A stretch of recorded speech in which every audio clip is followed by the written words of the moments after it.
As the icy water cascaded down the grimy tiles of the prison shower, a sense of dread hung heavy in the air. The fluorescent lights flickered ominously, casting eerie shadows that danced across the walls. In the dimly lit chamber, the sound of dripping water echoed like a sinister heartbeat, punctuated by the distant cries of unseen inmates. It was in this sinister setting that the horrors would unfold. Inmate Jacob had always been wary of the prison shower. The cramped space, devoid of privacy, was a breeding ground for violence and fear.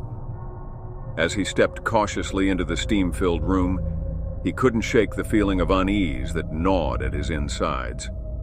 His muscles tensed with every echoing footstep, his senses on high alert for any sign of danger. As Jacob lathered his body with soap, he couldn't shake the feeling of being watched.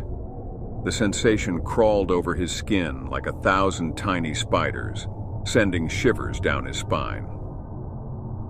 He glanced nervously around the shower, but the other inmates seemed preoccupied with their own rituals, oblivious to the growing sense of dread that consumed him. Suddenly, the water pressure dropped, the flow diminishing to a mere trickle.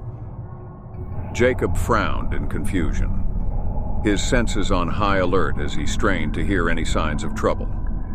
And then, like a whisper in the darkness, he heard it. The sound of someone breathing, low and guttural, just beyond the curtain. Heart-pounding, Jacob edged cautiously towards the source of the noise, his eyes darting frantically in search of any sign of movement.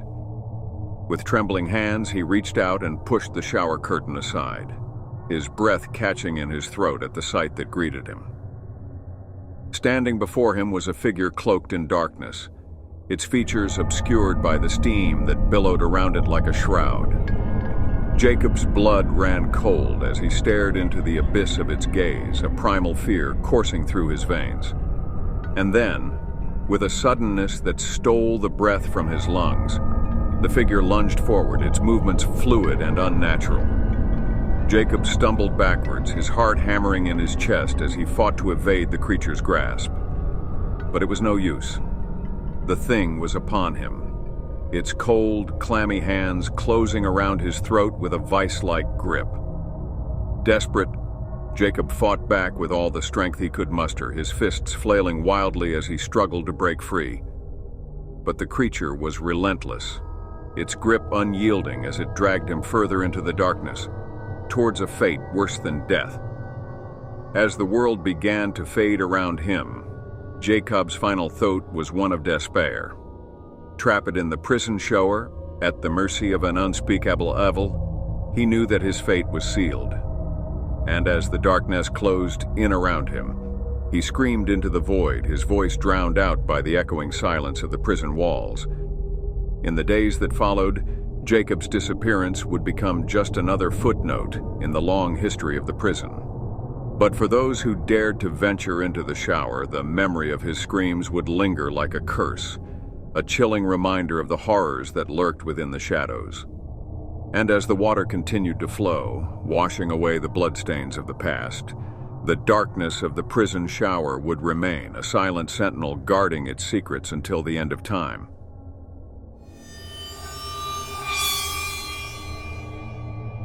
In the heart of the prison, where the clink of metal trays and the murmur of voices echoed off the grimy walls, lay the cafeteria. It was a place where time seemed to stand still, where the air was thick with tension and the smell of stale food hung heavy in the stifling atmosphere. Inmate Smith knew this all too well as he shuffled into the cafeteria, his eyes darting warily around the room. The fluorescent lights buzzed overhead, casting harsh shadows that danced across the worn linoleum floor.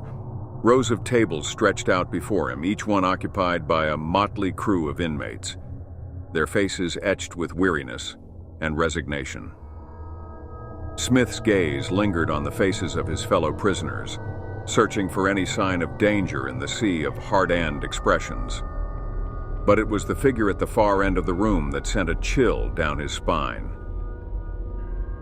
Sitting alone at a table in the corner was a man known only as the Butcher, a notorious inmate rumored to have a taste for violence that matched his insatiable appetite for food.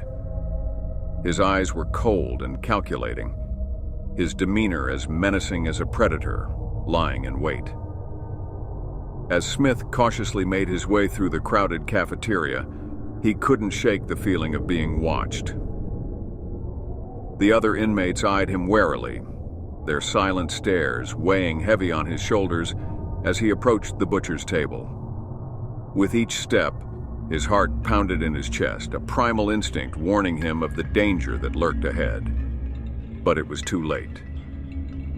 Before he could react, the butcher rose from his seat, his massive frame looming over Smith like a specter of death. In a voice that sent shivers down his spine, the butcher spoke, his words dripping with malice. "You're in my seat, boy," he growled, his eyes blazing with an unholy fire. Smith's blood ran cold as he realized the gravity of his mistake. In the chaos of the cafeteria, he had unwittingly trespassed into the butcher's territory, a grave error that could cost him dearly. With a trembling voice, he stammered an apology, his words barely audible above the din of the room. But the butcher was not one to forgive easily. With a savage roar, he lunged forward, his hands closing around Smith's throat with a vice-like grip. Panic surged through Smith's veins as he fought desperately to break free, his vision swimming with stars as the butcher's fingers tightened their hold. In the chaos that ensued, the cafeteria erupted into pandemonium. Inmates scrambled for cover, their shouts and cries drowned out by the sounds of violence that echoed off the walls. Guards rushed in from all sides, their batons swinging wildly as they attempted to restore order to the chaos. But it was too late. By the time they reached the butcher's table, Smith lay motionless on the ground, his lifeless eyes staring blankly up at the ceiling. The butcher stood over him, his chest heaving with exertion as he surveyed the carnage he had wrought. And as the sirens wailed in the distance, signaling the arrival of reinforcements, the butcher smiled a wicked smile, his lips curling into a twisted grin of satisfaction. For in the heart of the prison cafeteria, he had claimed another victim, his hunger for blood sated once more in the cold embrace of the night.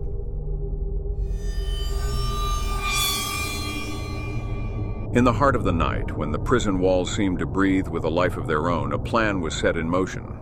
Inmate David had spent years behind bars, his days marked by the relentless monotony of prison life. But now, fueled by a desperate longing for freedom, he was determined to break free from the shackles that bound him. It was a moonless night, the darkness like a cloak that shrouded the prison in secrecy.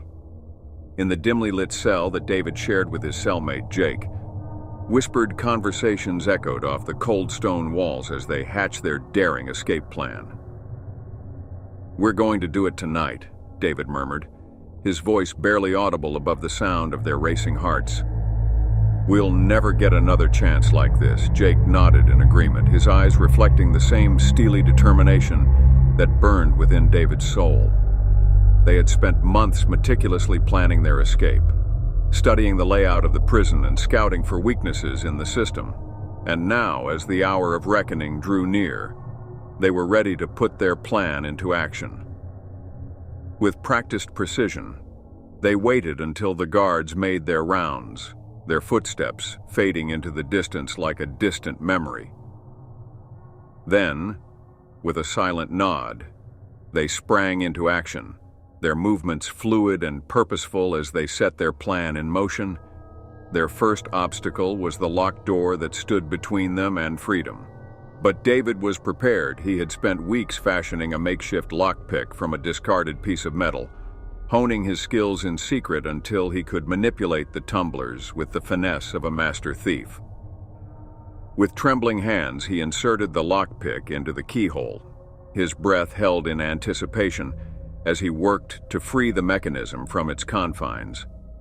And then, with a soft click, the door swung open, revealing a corridor bathed in the dim glow of the prison's emergency lights. They moved quickly, their footsteps muffled by the thick layer of dust that coated the floor. Every sound seemed magnified in the stillness of the night, the slightest noise echoing off the walls like a warning of impending doom. But David and Jake pressed on, their determination unwavering as they navigated the labyrinthine corridors of the prison.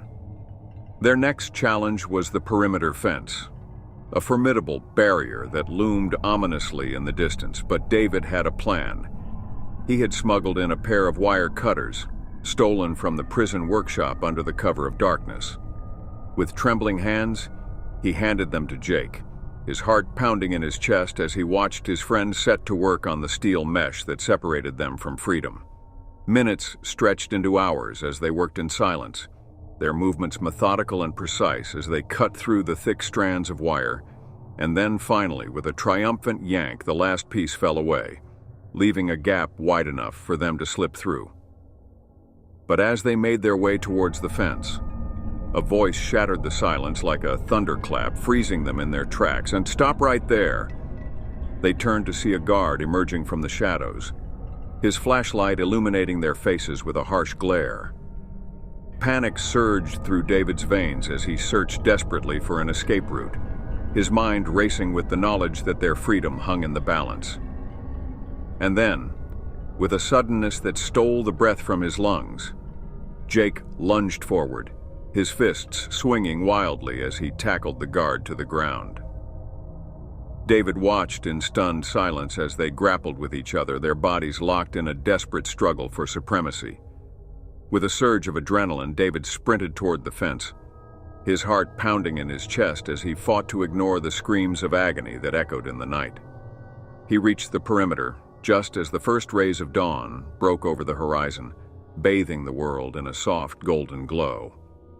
And then, with a leap of faith, he threw himself over the fence, his body soaring through the air like a bird in flight.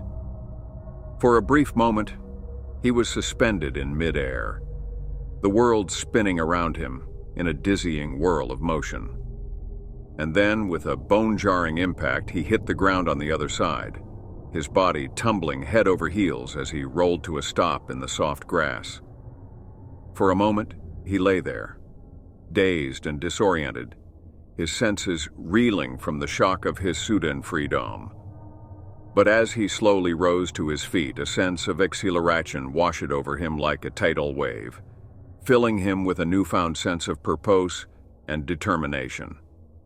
He had done it. He had broken free from the prison that had held him captive for so long, his spirit soaring on the wings of his newfound freedom. And as he disappeared into the dawn, leaving behind the echoes of his past, he knew that he would never look back, for in that fleeting moment of triumph he had found the courage to embrace his destiny and carve out a new path for himself in the world beyond the prison walls.